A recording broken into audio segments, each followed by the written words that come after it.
95 and still going strong. At 6 o'clock, we told you about Bob Heine, a World War II vet who's lived an extraordinary life. But the best part of the story, well, it came at the end, when I got to tell Bob that the University of St. Francis was about to change his personal history. 9.5 decades. Not many can make it that far, let alone drive shots. There you go. Get in. And drive cars. Brett, I started driving a car when I was 14 years of age. It was 2.5 years ago that I found Bob at the Y,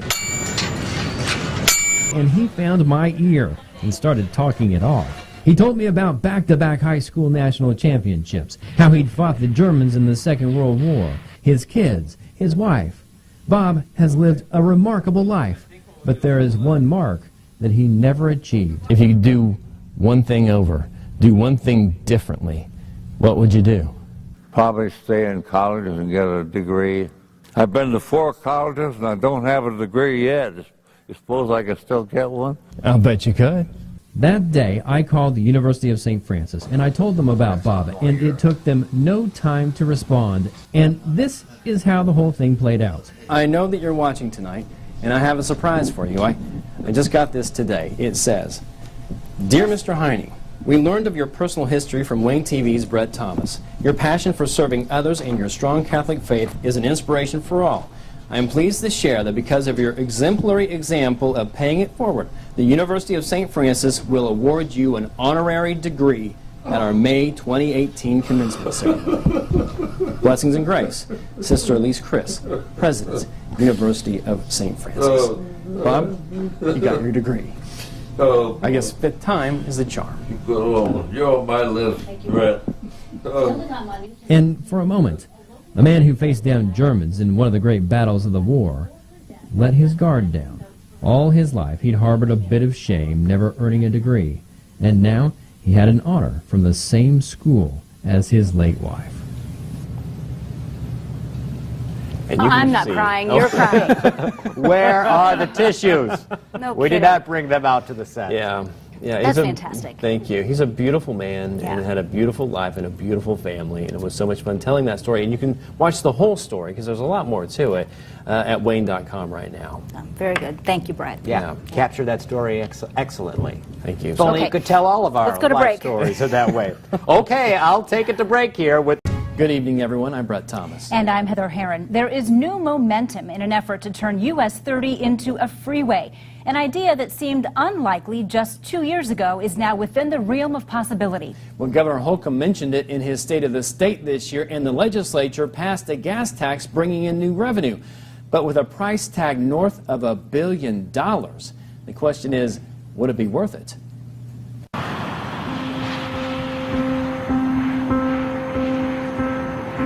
Standing sentry where roads intersect, the mark of a terrible loss. US 30 at Felger, US 30 at 205, Kramer, West County Line Road. This divided highway, it appears, is an asphalt memorial to lives interrupted. I remember pulling up to the stop sign and then looking, and I didn't see the truck. O'Day Road, almost exactly 9 years ago. And then I remember waking up in a ditch. 5 brothers and sisters, the Gregory kids, all in that silver Pontiac Grand Am. I had 4 broken ribs and both bones in my left arm, and then some glass all over me. Evan and 3 of his siblings survived, but not Audie. Tonight, people are mourning the loss of a Carroll High School student. 17-year-old Audrey Gregory was killed in a 2-car crash on US 30 early this morning. Part of that story not everyone knows. Audie was pregnant. On that day, November 18th, 2 people died. This is one of the major arteries that run through northeast Indiana.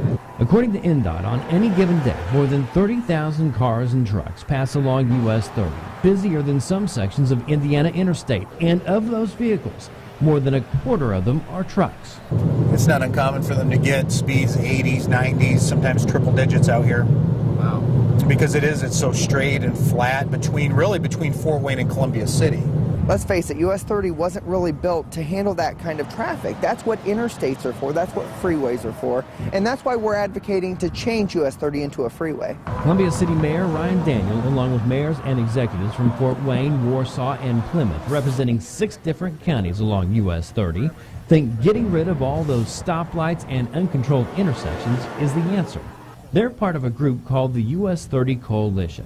They're calling for a 4-lane freeway with on and off ramps from Fort Wayne to Valparaiso. An NDOT study suggests the change would cut accidents by more than 300 each year and save 4 lives.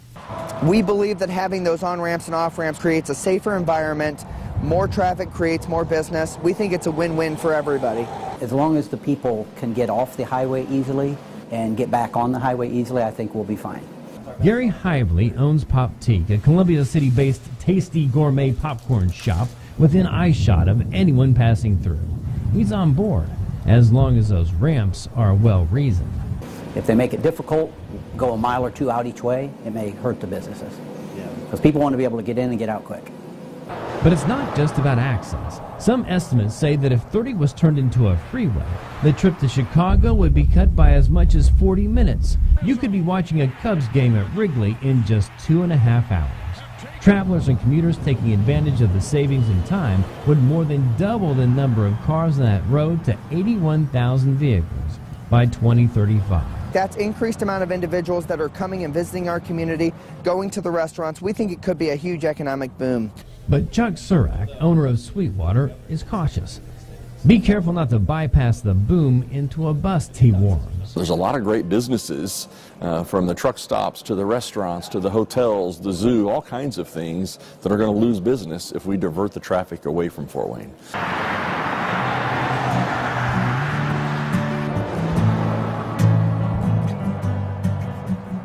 Whether it's a possibility or pipe dream, the police will keep on policing. I feel very confident in saying that the state police's mission out here on this highway will be as it always has been. The popcorn pop. Any improvements, making traffic flow better, making things safer, I think are good for all of us. And Evan will keep moving forward. There's no reason to be angry about it. I mean, people grieve in different ways, and something like this, you're going to grieve your whole life. Either you can grieve in a positive way, remember all the good things and learn from something like this, or, you can let it eat you up.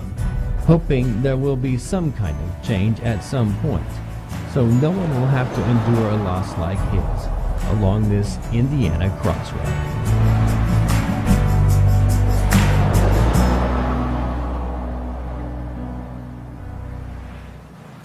NDOT says there is no project planned for US 30, but the coalition hopes it will be added to the to-do list sometime next year, and perhaps in the next decade or so, something may be done.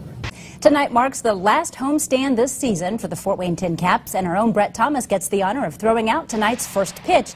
He joins us now live at Parkview Field with how he's been preparing. Good evening, Heather. What a night to be out of the ballpark, huh? Throwing out the first pitch is a tradition that dates back to the 1890s, but back then they'd sit in the stands and throw the ball from there. Well, all of that changed in the mid-80s, and Ronald Reagan stepped out onto the field and threw the ball from the pitcher's mound, which is fantastic, except it adds a lot of pressure to throwing a strike.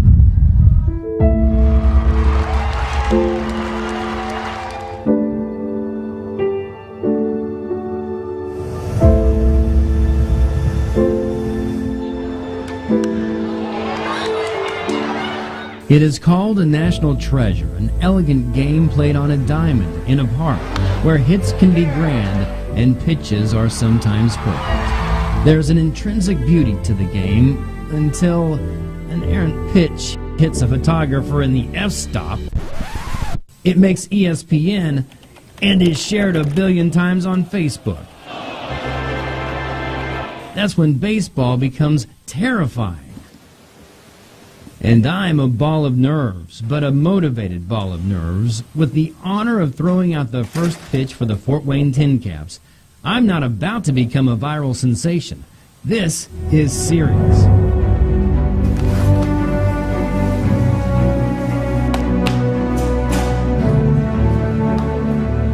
I will be played a fool, so I'm going to school with a Hoosier who throws heat. And then in June of 2015, got a call from the Padres area scout and said, we just drafted you in the 13th round. Will Hayden. Yeah, just tell me about that first pitch when you see it. You've seen a lot of those in your day. I mean, how many people actually get it to the catcher, get it over the plate? Not many, but it's very impressive when they do. From Caps. Some people have it perfectly out of the box, straight. Some people touch, like I touch, you know, bend the corners in. To Mitts. Put your ring finger and your pinky in the last slot and slide everything over. You get a little more space on the pocket to catch the ball. To the mound. So I'll be here and I'll tap, get it turned, lift up, down. So that's how it kind of works. It goes up with that, and then as that goes down, hands go down, separate. And then deliver a strike. So you usually just kind of start down. And then just kind of deliver it? Right there. Oh! Look at that. I think I can be a pitching coach. A young Hoosier. You know, I start shoulder square. Okay. You get your sign from the catcher. Get your grip. Got it. Whatever you're throwing. Take that step. There. Lift up. Like that. Nice. Teaching this old Jayhawk. There you go. Some new tricks. So once you start moving, you got to go. There you go. On a sunny Indiana afternoon, I was a kid again, dreaming of the big show and almost believing. Almost. Yeah! Just one pitch is all you get when you throw it out first. You stand out there and everybody's watching and it's just you and the catcher, and it's nerve-wracking for sure. And you don't want to end up on ESPN. It takes a special person to go out there, but after seeing you throw, I think you got it. You think so? I think you got it. And hopefully, if all goes right, not a soul will remember it except me.